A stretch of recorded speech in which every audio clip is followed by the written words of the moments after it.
Everyone, আসসালামু আলাইকুম। Happy's ডায়েরিতে সবাইকে স্বাগতম। আজ আমি আপনাদের তৈরি করে দেখাবো চিকেন কর্ন স্যুপ। এখানে মরিচ নিয়েছি, কাঁচামরিচ, বিট লবণ, কালো গোলমরিচ এবং চিনি নিয়েছি। সব কিছু হাফ চা চামচ করে নিয়েছি।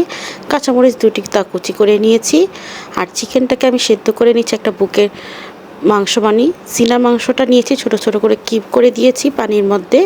এরপর আমি একটা নরের কর্ন স্যুপের প্যাকেট এটার মধ্যে দিয়ে দিয়েছি, দিয়ে ভালো মতো করে মিক্স করে নিব। চাইলে আপনারা কর্ন স্যুপের প্যাকেট না দিলেও হবে, কিন্তু এটা দিলে অনেক সুন্দর একটা ঘ্রাণ আসে। আর এখানে আমি দিয়ে দিলাম কর্নফ্লাওয়ার। এখানে আমি 2 টেবিল চামচ কর্নফ্লাওয়ার নিয়েছি, 4 টেবিল পানির মধ্যে তা গুলিয়ে নিয়েছি।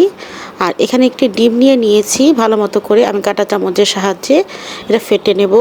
ডিমটা ফেটা হয়ে গেলে আমি এই স্যুপের মধ্যে দিয়ে দিব আমি একটি ডালের চামচ, যেটা বলে গর্তওয়ালা চামচ, সেটা দিয়ে আমি অনবরত অল্প অল্প করে দিব। আর উপরে যে চামচের নিচে যে তলানিটা থাকে সেটা দিয়ে একটু অল্প অল্প করে নেড়ে দিব। দিলে এরকম স্ক্র্যাম্বলের মতো হয়ে যাবে। দিয়ে ভালো মতো করে আবার মিক্সড করে নিচ্ছি। একটা উতরানে আসলে তাহলে হয়ে যাবে মজাদার কর্ন স্যুপ। আর বেশি উতরান দিলে কর্নফ্লাওয়ারটা পাতলা হয়ে যাবে, খেতে ভালো লাগবে না। যখন ঘন হয়ে যাবে দারুণ মজা কর্ন স্যুপ। বাসা অবশ্যই তৈরি করে দেখবেন। আমার আজকে রেসিপি ভালো লাগে প্লিজ কমেন্ট বক্সে জানাতে পারেন। আল্লাহ হাফেজ, আসসালামু আলাইকুম।